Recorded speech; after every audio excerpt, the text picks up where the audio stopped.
राजस्थान में चुनाव प्रचार प्रसार अब आखिरी दौर में है। नरेंद्र मोदी जी अपनी पूरी ताकत झोंक रहे हैं किसी भी तरह से बीजेपी को पटरी पर ले आए और इसके लिए हर संभव प्रयास उनकी तरफ से किए जा रहे हैं। लेकिन नरेंद्र मोदी जी बोलते बोलते कुछ ऐसा बोल गए कि वो खुद कटघरे में आ गए हैं। नरेंद्र मोदी जी ने कुछ ऐसी बातें कह दी राजस्थान के अंदर जिसके बाद में अब उन्हीं के ऊपर सवाल खड़े हो रहे हैं। नरेंद्र मोदी की सरकार में मीडिया का क्या हाल है ये किसी को बताने की जरूरत नहीं है। मोदी जी के राज में मेन स्ट्रीम मीडिया से कितने मीडिया के अंदर जो बड़े बड़े चेहरे थे उनको बाहर कर दिया गया, ये किसी से छिपा हुआ नहीं है। लेकिन नरेंद्र मोदी जी इसके बावजूद राजस्थान में आकर के मीडिया को लेकर के कहते हैं कि अघोषित आपातकाल लग गया है। कमाल की बात है ना। मोदी जी को आपातकाल याद आ रहा है। जिस मोदी सरकार के दौरान भारत में मीडिया का स्तर लगातार विश्व सूचकांक में देखें तो लगातार गिरता रहा है।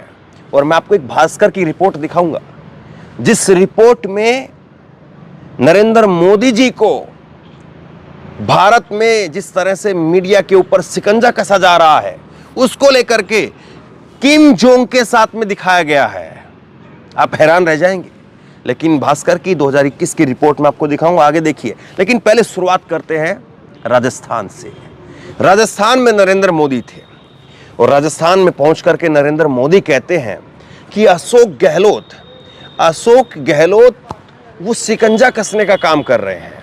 जिस तरह से लाल डायरी की खबरें निकल करके आ रही है, जिस तरह से गणपति लॉकर के अंदर से खजाना निकल रहा है और उन खबरों को दबाया जा रहा है, उन खबरों के ऊपर अघोषित प्रतिबंध लगाया जा रहा है, इसका जिक्र करते हुए नरेंद्र मोदी जो हैं वो कहते हैं कि यहां पर जादूगर जो है वो किस तरह से खेल कर रहे हैं। एक बार सुनिए जरा नरेंद्र मोदी क्या कह रहे हैं।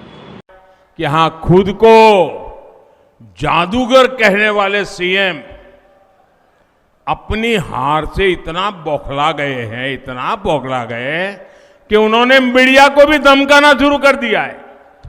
पता नहीं ये डरते कि नहीं डरते मुझे मालूम नहीं, लेकिन धमकाना शुरू कर दिया है।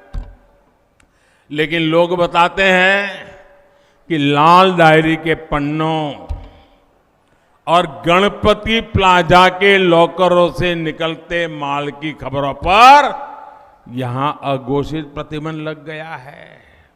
छप ही नहीं रहा है, टीवी पे नहीं आ रहा है। अचानक क्या हो गया भाई?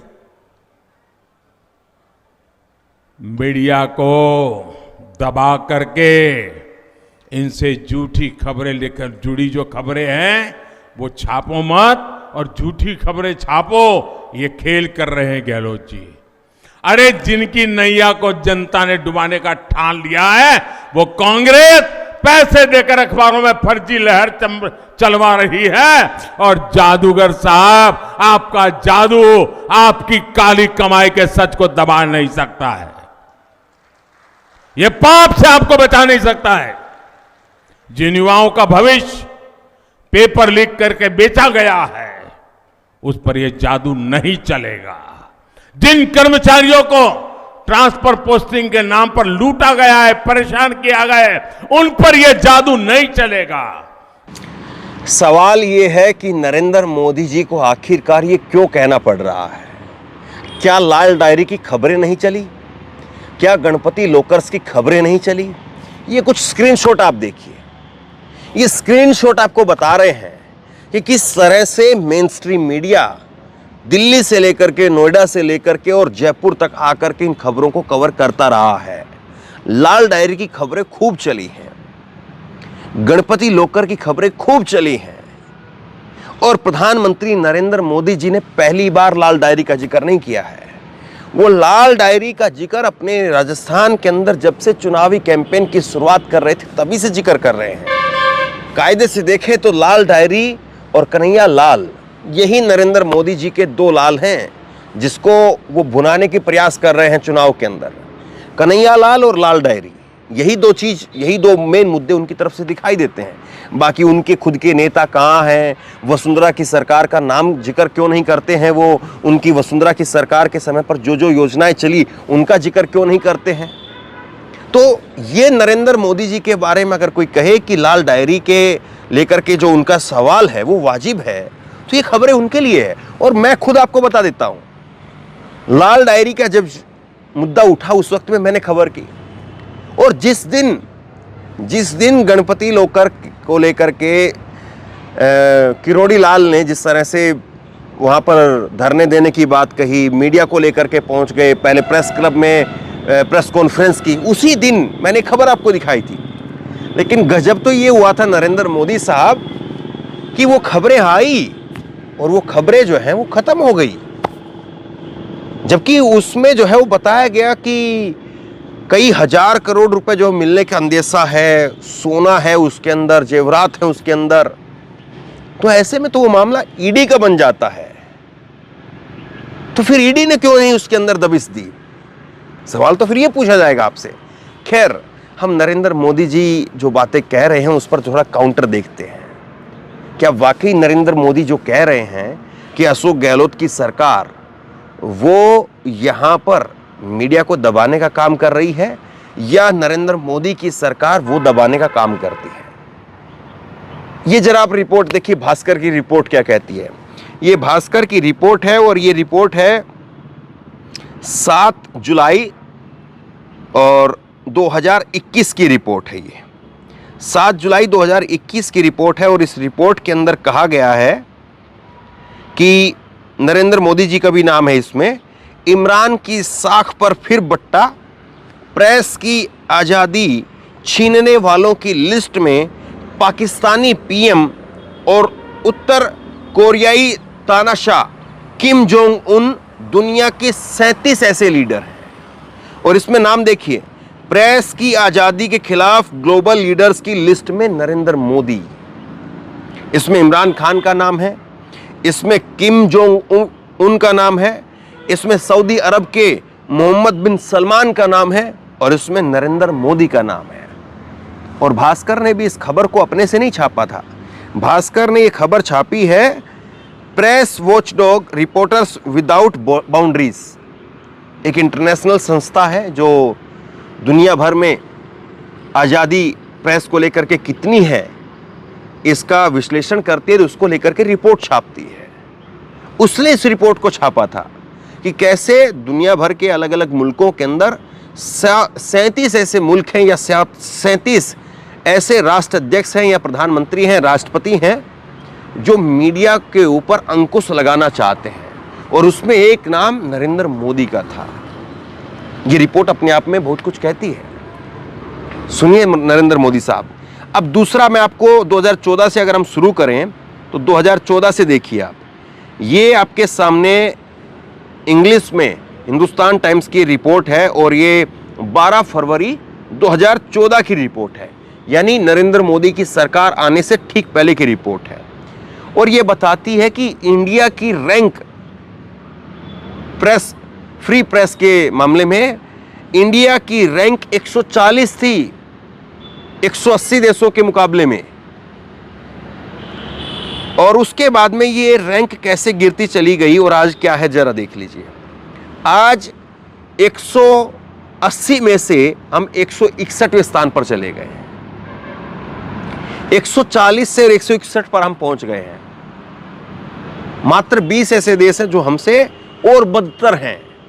अच्छा नहीं कहेंगे इसको, आप बदतर कहेंगे।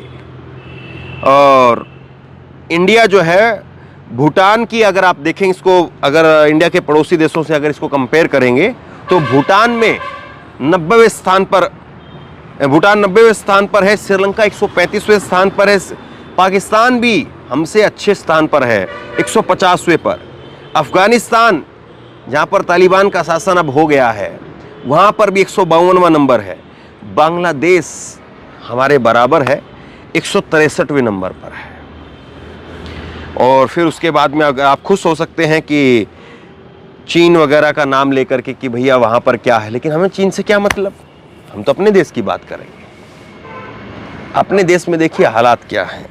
और ये मैं आपको बताऊं कि किस पत्रकार को कब निकाला गया, कैसे कैसे जो है पत्रकारों के ऊपर अंकुश लगाए गए, कैसे कैसे चैनलों के ऊपर जो है प्रतिबंध लगाए गए, कैसे कैसे चैनलों को जो है मजबूर कर दिया गया, और किस तरह से जो है वो कुछ चैनल बचे हुए थे जो पीछे नहीं जा रहे थे, उसके बाद में उन चैनलों को ही टेक ओवर कर लिया गया।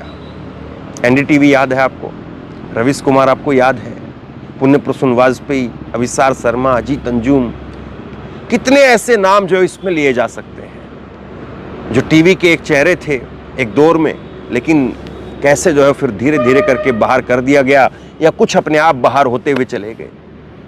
माहौल ही नहीं बचा कि वहां पर कुछ बोल पाए, तो लोगों को लगा कि अब यहां से टाटा बाय बाय कहने का वक्त आ गया है। लेकिन अब समझने वाली बात यह है कि नरेंद्र मोदी जो बात को कह रहे हैं, क्या गांव देहात तक वो चीजें जा रही है? कितनी रिपोर्ट आपने देखी हैं जो हमने यहां पर राजस्थान में की है? क्या किसी भी ग्राउंड रिपोर्ट में किसी भी एक आदमी ने कोई जिक्र किया है कि गहलोत की सरकार वो मीडिया के ऊपर अंकुश लगा रही है? उल्टा जब बीजेपी के नेताओं से भी मैं इस सवाल करता हूं कि गहलोत की सरकार कैसा काम कर रही है, तो लोग इसी बात को कहते हैं कि गहलोत की सरकार ने ठीक काम किया, लेकिन राजस्थान में पलटने वाला रिवाज है इसलिए सरकार बदल जाएगी। इस बात को लोग जो है उठाते हैं, लेकिन लोग ये नहीं कहते हैं कि तानाशाही है।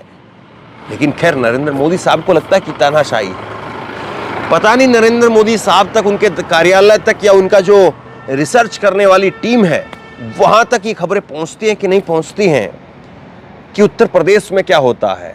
उत्तर प्रदेश में कोई सिद्दीकी कप्पन हाथरस के रिपोर्टिंग के लिए जाता है तो कैसे उसको जेल के पीछे डाल दिया जाता है, सलाखों के पीछे उसको भेज दिया जाता है। कोई पवन जायसवाल अगर खबर दिखा देता है कि बच्चों को मिड डे मील के अंदर नमक और रोटी खिलाया जा रहा है, तो उसके साथ में क्या होता है? और पवन जायसवाल हमारे बीच में नहीं है।